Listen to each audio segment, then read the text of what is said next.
Marta Coloma. Maybe not a name you know now, but if you're an Elton John fan, chances are you've already heard of her. She did covers 6 of Elton John's sometimes overlooked gems. 2 from Madman Across the Water, Holiday Inn, and Goodbye. From 21 at 33, Give Me the Love. Blues for Baby and Me from Don't Shoot Me, I'm Only the Piano Player. And she did 2 from a very overlooked soundtrack, which I loved, called Friends, Seasons, and Can I Put You On. This is an amazing 6-song EP, which, by the way, now is available on vinyl, she just told me. If you want to know more about her, we can't play the music. I'll put the Spotify link on there, as well as all the links for Marta, where you can check out her music. She is a journalist and an unbelievable singer who's played in choirs and had an interesting history in music. And like us, she loves Elton John. 6 Yellow Roses is the name of the EP. We give you Marta Coloma on Rock History Music.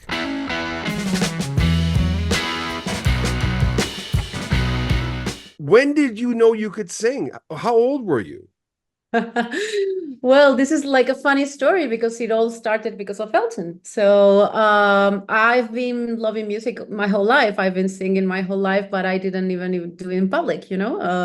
I just love to sing. And like 5 years ago, I went to the cinema. I saw Rocketman. I'm one of those people who discovered Elton's story through Rocketman, and I was flabbergasted. So at my house, funnily enough, my father used to play a lot of classic rock and classic pop and disco and things like that. So I had a liking for that kind of genres. I always like old people's music, as some young people say. So I had a liking for Elton's work, but I haven't even heard like his old hits and things like that. You know, I've always heard like Your Song, Rocketman, Benny and the Jets, Crocodile Rock, things like that. So when I saw Rocketman, like a whole world opened to me because I identified personally with Elton's story, and I started listening to his whole discography. And I discovered so many gems, and I discovered that I like songs that people didn't know more than the hits. So yeah, it was very interesting to find out. And I saw that so many of my influences, musical influences that I have always loved, like soul music and African American music in general, blues, uh, classic rock, all was there. Elton was doing that since the beginning, and he had like such a variety of influences in his career that I identified a lot with that. And since then, I just got into music. I got into a gospel choir, which it was something that I wanted to do since I was young. I started singing, and it led me here. What kind of reaction? The reaction on the boards has been really good. What that must feel nice. Yeah, I'm very happy to say that I was very afraid that people wouldn't like it because, as you know, and as you said, people usually don't like covers, and you're just, I'm in the community. I've been in the community for a few years, and people hate when everyone is posting their 30th version of Rocketman. So I wanted to make this special, and I wanted to make it different. So I chose songs that people were all the time talking about, and that I also loved, that I knew would be appreciated. And indeed, it was appreciated. Many fans have written to me, and they told me they loved hearing these songs. Blues for Baby and Me, especially. I don't know. It was like the song I wasn't the most unsure about, and people have loved it. It's a lower range that I usually sing on. I'm a soprano, so I didn't choose the range.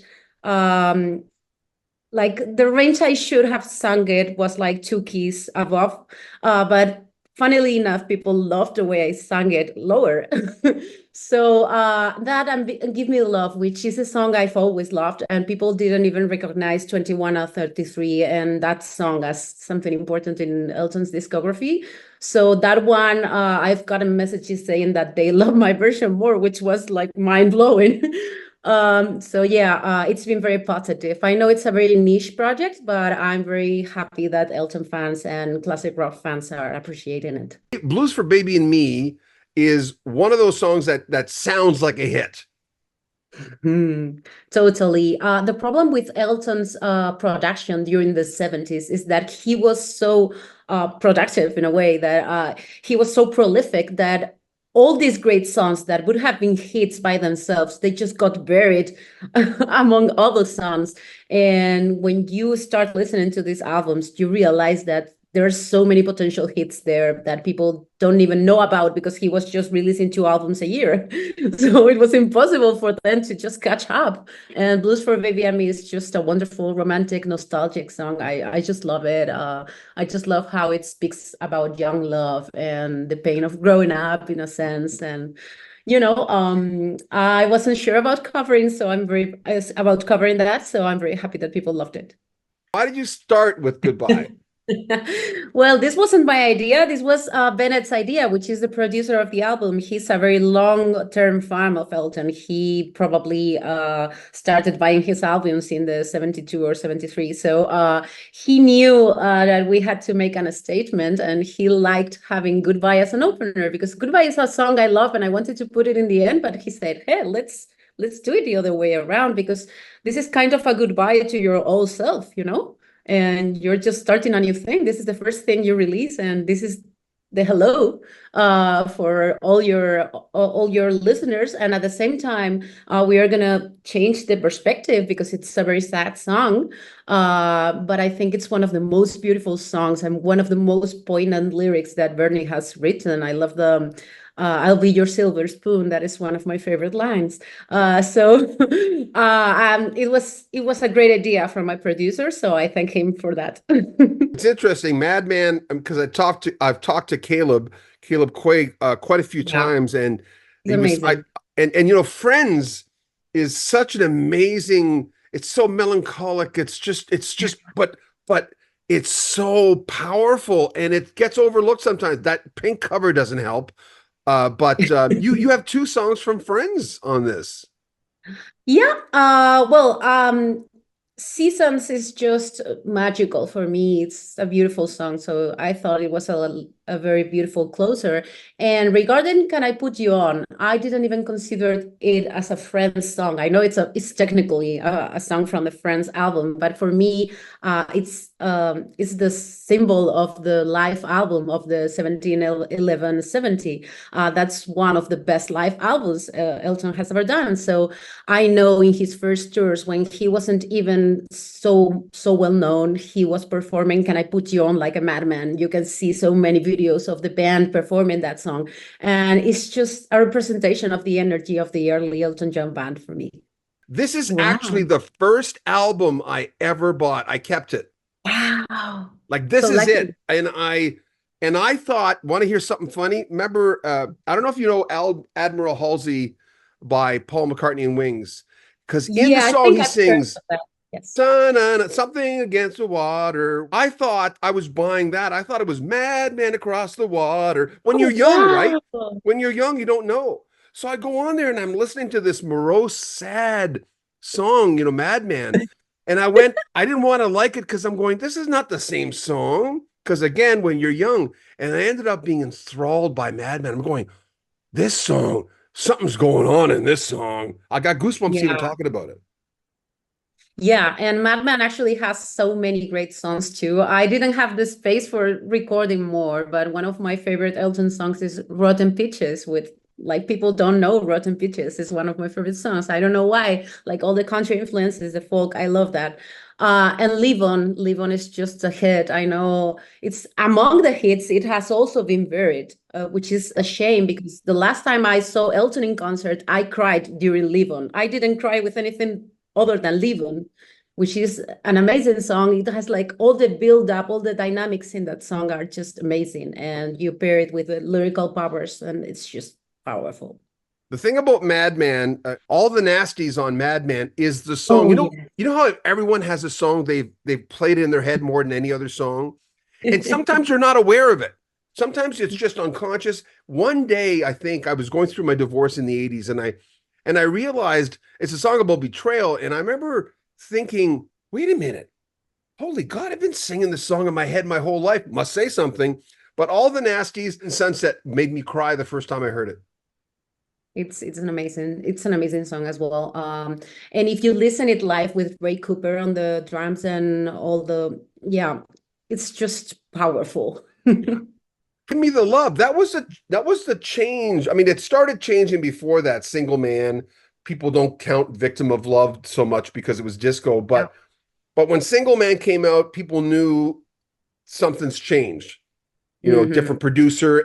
He wasn't writing with Bernie as much, and then, but when 21 to 33 came out, I just turned 20, and I remember thinking, I hate this album more than anything. And then I kept listening to it, kept listening to it. I didn't like Little Genie. I made peace with Little Genie, Okay. but there's some great songs on 21 to 33. It grows on you. I remember listening to it like for the first time because I started with all the 70s albums, and of course the 80s albums were different.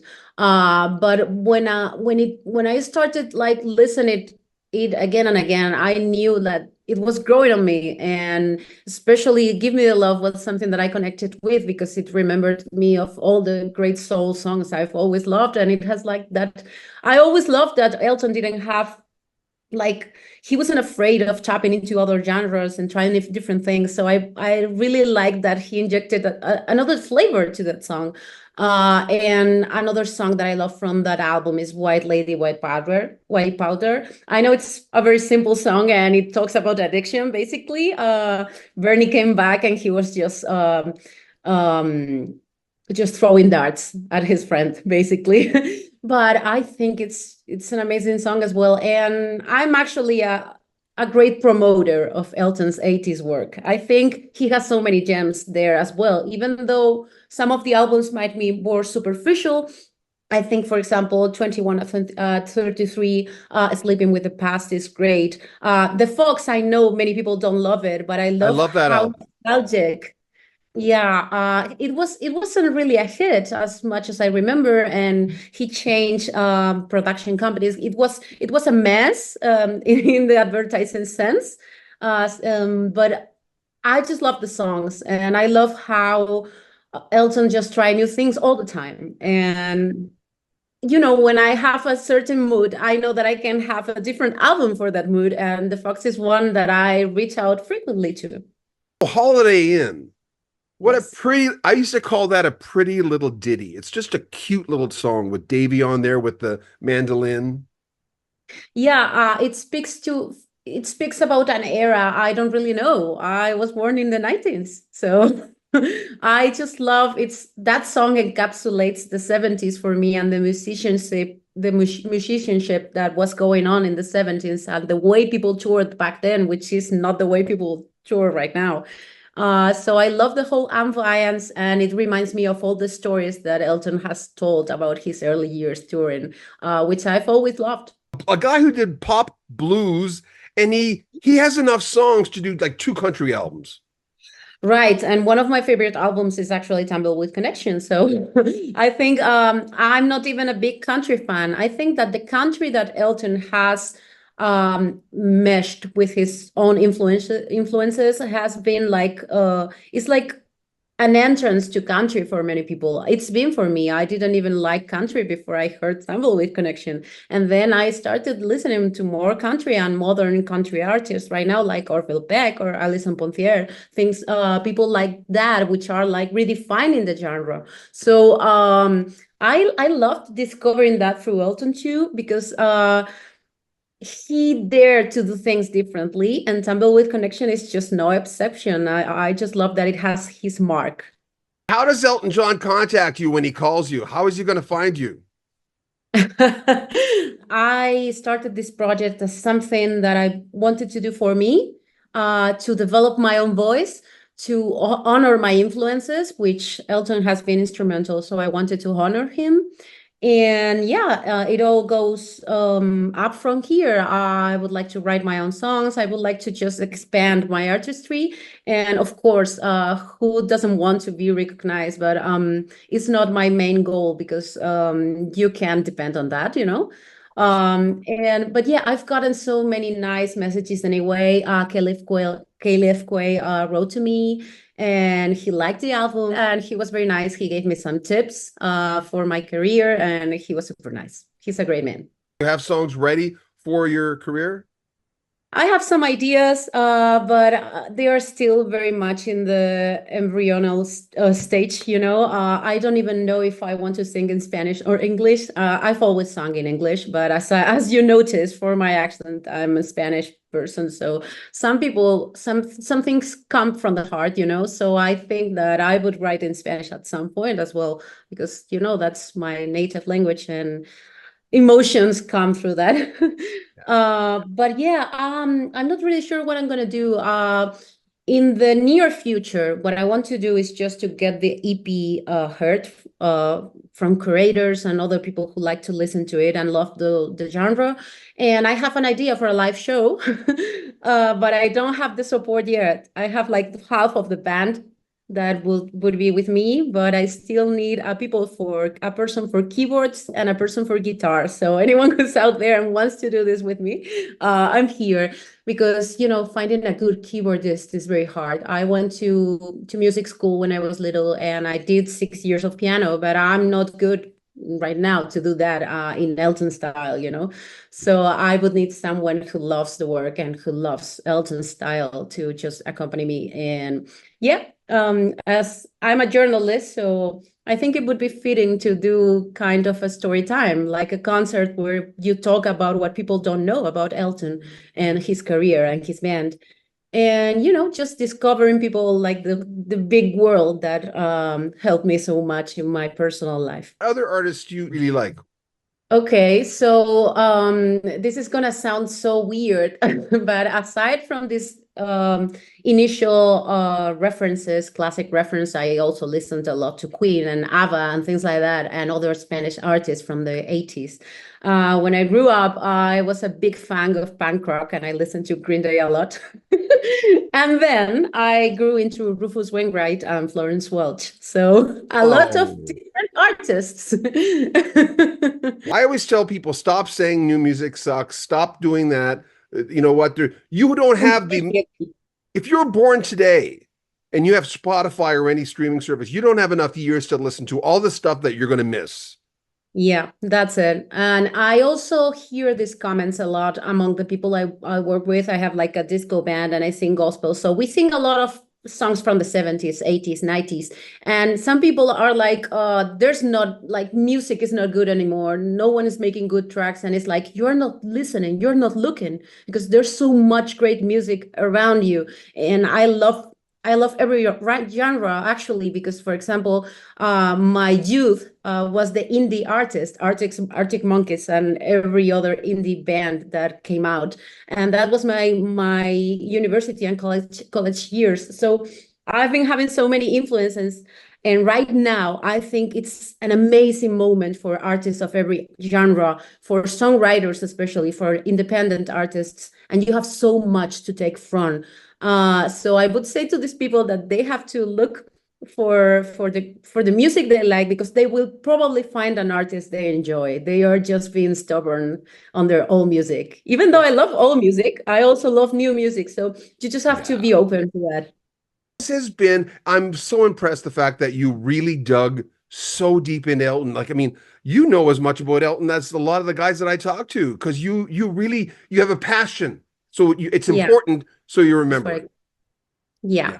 that's what it counts. When you have a passion for something, you just remember, of course. Yeah. Isn't she an amazing young lady? For more information on Marta Coloma, go at the very top of the description of this video where you'll find all her links. Remember, if you want to make a donation to our channel, there's a PayPal link always at the very top of the channel description. Join our Patreon, get early access to our videos. And you can buy a t-shirt with Rock History Music on it, a cap, a coat at our swag store via Teespring. All the links are there. And remember, of course, as always, if you like what you heard, subscribe to our channel, click on the bell notification so you don't miss anything. Comment on our videos, like them, and share them on social media. I'm John Bowden. This is Rock History Music. Take care of yourself.